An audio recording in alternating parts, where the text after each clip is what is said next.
Hey everyone, and welcome. Today we'll be talking about the film Sinners. Spoilers ahead.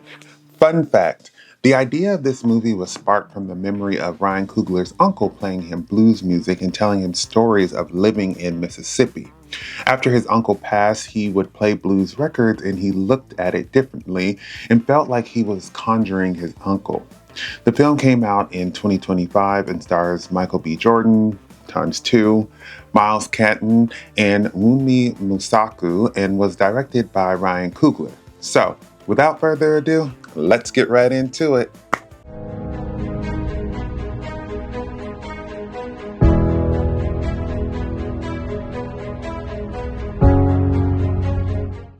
Sinners follows twins Smoke and Stack, who come home to the Mississippi Delta trying to start their lives over after being involved with the gangs in Chicago in the 1930s. Everything is going well until they run into some vampires who are set on turning everyone to form a new little community. Sinners is a genre-bending vampire movie. It has similar vibes to Candyman, Puss in Boots: The Last Wish, or Fruitvale Station. I have seen all the movies Ryan Coogler has directed and wasn't planning on stopping anytime soon. The movie sparked my interest as well by all its layers since it's a mixture of supernatural and historical elements. There's so much influence from actual historical events that I love to see brought up in this film, and I think it's smart to present it in this way because not everyone wants to watch a purely historical film, so Ryan made a horror supernatural film that also added in bits of history in a very respectable way that felt that it should be in the film, but also if you didn't know about the Delta, you would be inclined to learn more.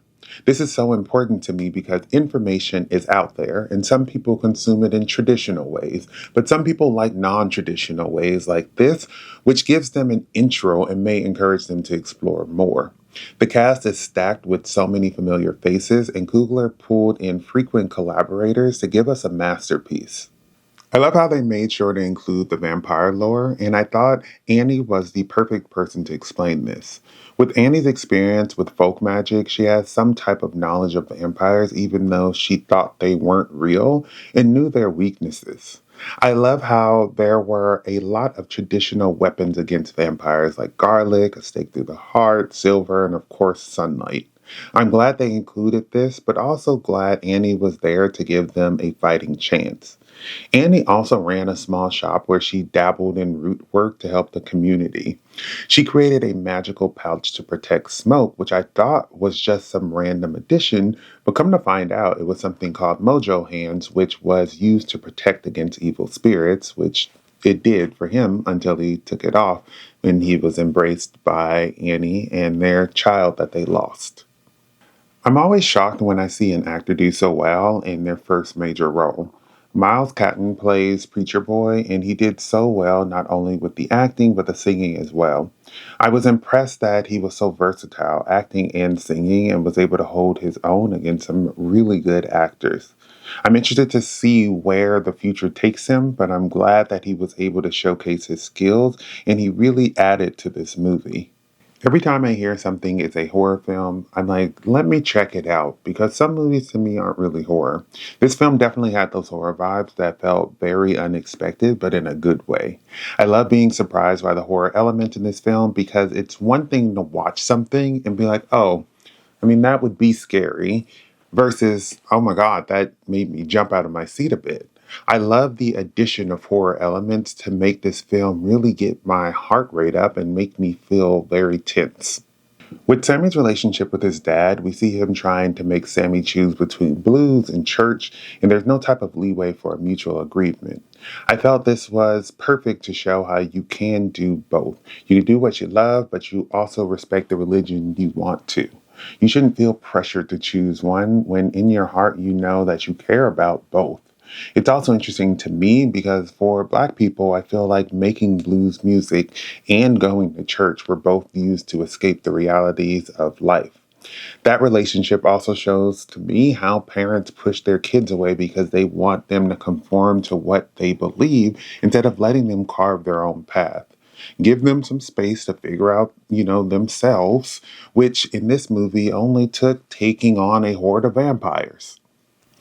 The setting in the Deep South was cool, more specifically the Delta, which weaved history into the story in a beautiful way.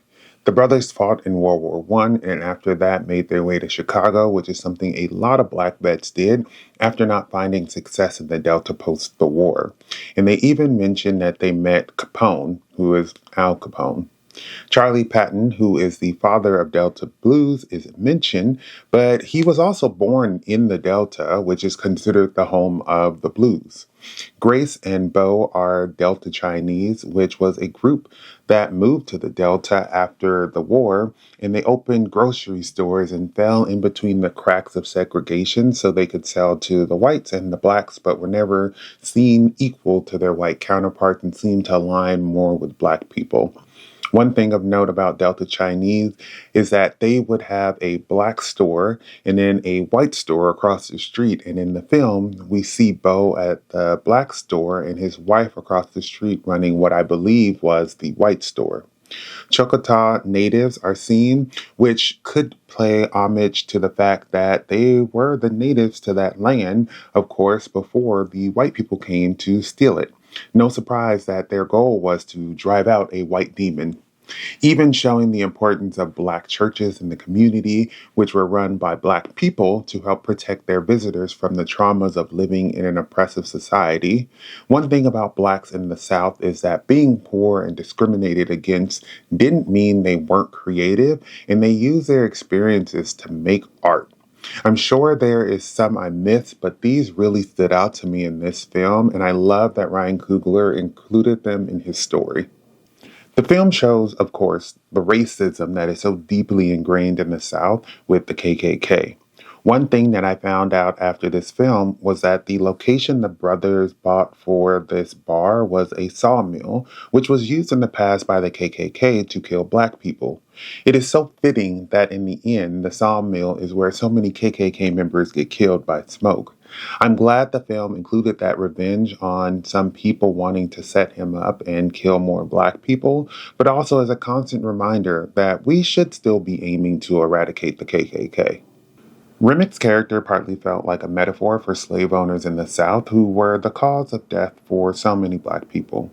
Like he brought in so many black people to his group and they all died except one who was able to escape. He also seems reminiscent of all the white people who stole music from black artists they knew were great.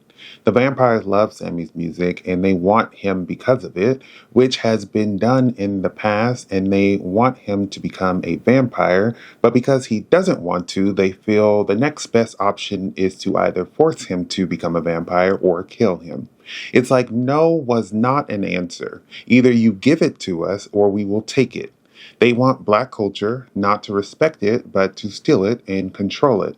We see similar things like this in films like Ma Rainey's Black Bottom, and we see it today in real life with black artists trying to reclaim music that was popularized by us, like Beyonce releasing dance and country albums. We see Stack and Mary survive at the end, and at first I was like, why did Preacher Boy let them live after what he experienced? I realized that they might not be bad now or as bad because they were most likely manipulated by Remick until he was killed. I liked them together because even though it was not a safe relationship, they still loved each other. My favorite part of this film was the music overall, and especially the scene where Sammy, aka Preacher Boy, is playing, and we see his music connecting to music across time. It was a beautiful scene and cool to see all the crossovers of different music. Music played an important part in the history of the Delta, and even though black people were oppressed, they created blues, which had songs influenced by work and suffering, but the music often transcended that. There is a poster that is very reminiscent of a painting called The Sugar Shack by Ernie Barnes, which showed people dancing to blues music, which was also the cover to a Marvin Gaye album. In the movie, we see that replicated before stuff really hits the fan. We see this throughout the film with how much the music brings these people who aren't in the perfect situation together, but more so in the scene where Preacher Boy is walking through a musical timeline, which further drives home how much music transcends even time. Director Ryan Coogler and composer Ludwig Göransson met at USC and have become frequent collaborators, and I think they make magic when working together. It's like because of their friendship, Ludwig knows the perfect music to pair with these scenes that Ryan has put forth. I was amazed how I loved not only the music from Preacher Boy and the other performers inside the juke joint, but also the vampires music was a little catchy too. I think oftentimes in movies, music can fade to the background, and when Ludwig and Ryan work together, they find a way to make the music stand out, but also not distract from what's going on in the story. And I love that there is just such a nice balance. Music was such an important part of this film, and it definitely made me love the film even more and made the emotions high and made me ready to get the soundtrack after I left the film. Sinners is a masterpiece from Ryan Coogler. I respect Coogler as a director, and he always makes these films that just have me glued to my seat and my eyes locked on the screen. The acting, the story, the music, and the outfits are all great, and it's such an enjoyable movie. There's probably some messages I didn't even get, but you might watch and find something cool he also added to the film. Thank you for watching my video. I would love to hear your thoughts down below in the comments. If you have not subscribed, please do so you can keep up to date with more of my videos. But besides that, everyone stay safe, have fun, and goodbye.